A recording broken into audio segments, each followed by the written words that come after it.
किसान कानून को लेकर विवाद पहले से ही चल रहा है। अब यूपी में एक नया विवाद शुरू हो गया है। योगी सरकार ने दंगे के आरोपी बीजेपी विधायकों से केस वापस लेने का बारी बारी से फैसला लिया है।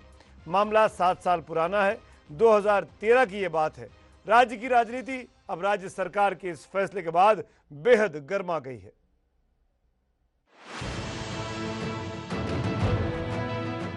यूपी के गन्ना मंत्री सुरेश राणा, सरधना के विधायक संगीत सोम और मुजफ्फरनगर के विधायक कपिल देव अग्रवाल। यूपी में बीजेपी के ये वो 3 नेता हैं जिन पर 7 साल पहले दंगों के आरोप लगे। दंगा पश्चिमी यूपी के शहर मुजफ्फरनगर में भड़का था। साल 2013 में जब यूपी में अखिलेश यादव की सरकार थी और दंगों के आरोप में बीजेपी के नेता गिरफ्तार किए गए थे।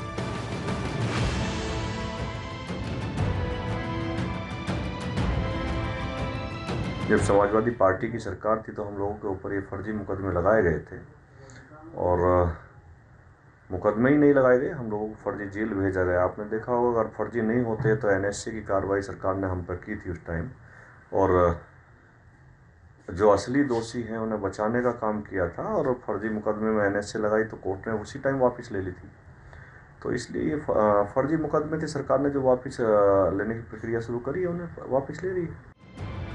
अब यूपी में सरकार योगी आदित्यनाथ की है, लिहाजा सरकार ने अपनी पार्टी के 3 नेताओं पर लगे केस वापस लेने का फैसला कर लिया है। इन तीनों नेताओं पर 7 सितंबर 2013 को गांव की महापंचायत में भड़काऊ भाषण देने, धारा 144 के उल्लंघन और आगजनी की धाराओं में केस दर्ज किया गया था। अब सरकार ने जनहित की दलील देते हुए तीनों नेताओं पर केस वापस लेने की अर्जी कोर्ट में लगा दी है।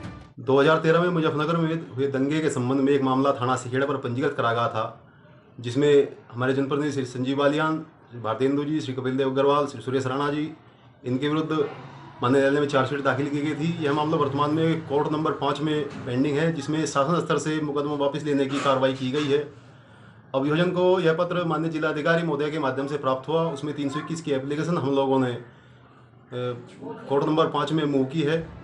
यूपी सरकार के इस फैसले को समाजवादी पार्टी अपराधियों को संरक्षण देने वाला बता रही है। दूसरा पक्ष भी केस वापस लेने की मांग करने लगा है। देखा जा रहा है कि अगर एक पक्ष के मुकदमे वापस होंगे तो किस ग्राउंड पर होंगे, और दूसरे पक्ष के मुकदमे क्यों नहीं वापस ले जाने का अगर आदेश है, इस पर देखा जा रहा है। पूर्व में पता लगा था कि सभी तत्कालीन जनप्रतिनिधियों के मुकदमे वापस लिए जाने का आदेश आया था।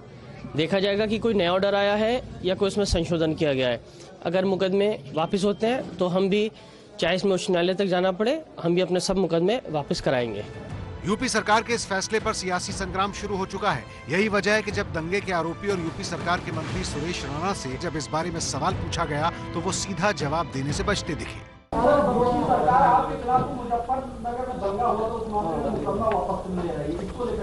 अभी कोई विषय होगा तो अलग से आपसे बात कर लूंगा। अभी मैं गन्ना विभाग की 3.5 साल की उपलब्धि पर बैठा हुआ हूँ।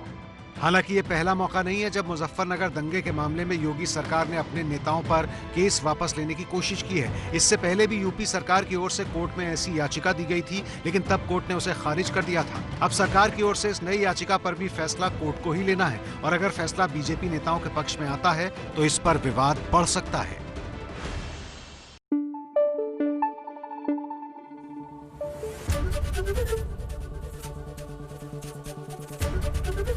एबीपी न्यूज आपको रखे आगे।